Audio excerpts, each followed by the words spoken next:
আমরা তাকে সম্মানিত করছি। আমরা প্রথমে পাগড়ি পরিয়ে তাকে সম্মানিত করব।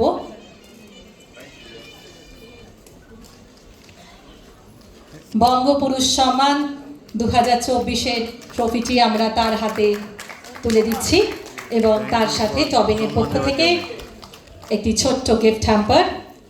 আমরা তাকে পেয়েছি আমাদের মনের মানুষকে, তার থেকে দু চার কথা শুনবো না এটা তো হতে পারে না। আমি জানি যে আপনারাও সকলেই অপেক্ষা করে আছেন, তাই সরাসরি চলে যাব গৌতম দার কাছে।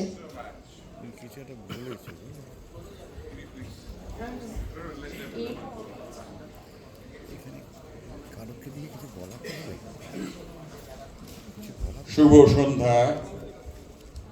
প্রথমেই অভিনন্দন জানাই শ্রদ্ধেয় ও প্রিয়জন যারা এই পুরস্কার পেলেন, এবং রেড ওয়াইনের অভিজিৎ বেশ কয়েক মাস আগে থেকে বলছি এই দিনটা খালি রাখবেন, এই সন্ধ্যাটা। তো সত্যি আমি আপ্লুত, এবং অনেক গুণীজন আছেন এখানে। আর আসলে বেশি কথা বলা উচিত নয়, বিপ্লব যেটা বলে গেল তার মূলটা একটু বলি। আপনারা সকলেই জানেন আমাদের অন্যতম শ্রেষ্ঠ কবি জীবনানন্দ দাশ, তার মা কুসুম কুমারী লিখেছিলেন, আমাদের দেশে হবে সেই ছেলে কবে, কথায় না বড় হয়ে কাজে বড় হবে। এটি একটা প্রবাদ বাক্যে পরিণত হয়েছে। তা আমি যে মাধ্যমে কাজ করছি দীর্ঘদিন ধরে, সেখানে একটি জিনিস শিখেছি যে এই মাধ্যমের প্রতিটি জিনিস যখন থেকে ভাবনা চিন্তা করা হয়, চিত্রনাট্য লেখা হয়, এবং প্রতিটি পর্ব, ক্যামেরা, এডিটিং, অভিনয়, সাউন্ড, প্রতিটি জিনিস একাগ্রভাবে নিজে বসে থেকে করতে হয়। তাছাড়া কখনোই সেই কাজে সুর লাগে না।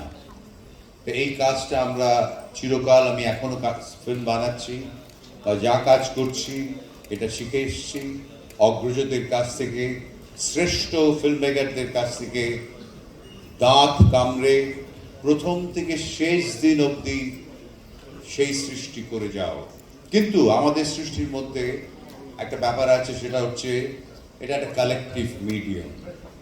যদিও পরিচালকের মাথায় সবকিছু রয়েছে, কিন্তু সঙ্গে কাজ করছেন আরো অসংখ্য মানুষজন।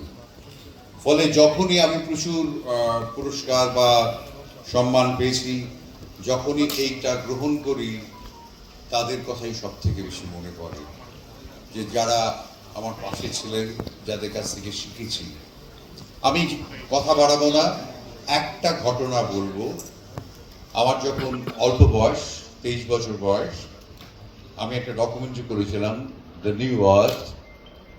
সেটার দুটো ভার্সন ছিল, একটা লঙ্গার ভার্সন আর একটা হচ্ছে শর্টার ভার্সন।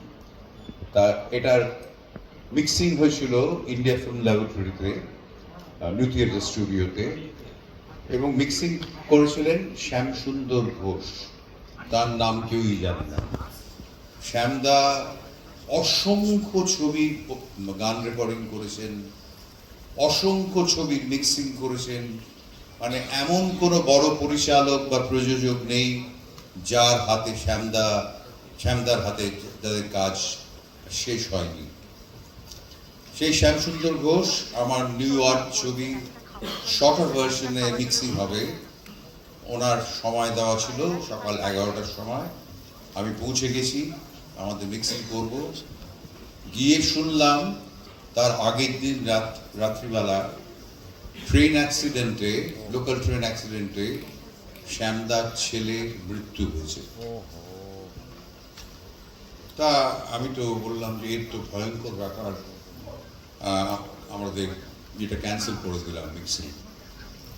পরবর্তীকালে যখন উনি একটু স্বাভাবিক হবেন, নিজেকে সামলে নেবেন, তখন করবো। তাই করে আমরা স্টুডিওতে বসে থাকতাম, খুব দারুণ লাগতো। অজয় কর বা অনেক বিখ্যাত ডিরেক্টরদের সঙ্গে গল্প করা হতো। তা স্টুডিওতে বসে আছি, দেখলাম 2টোর সময় শ্যামসুন্দর ঘোষ এসে হাজির হলেন।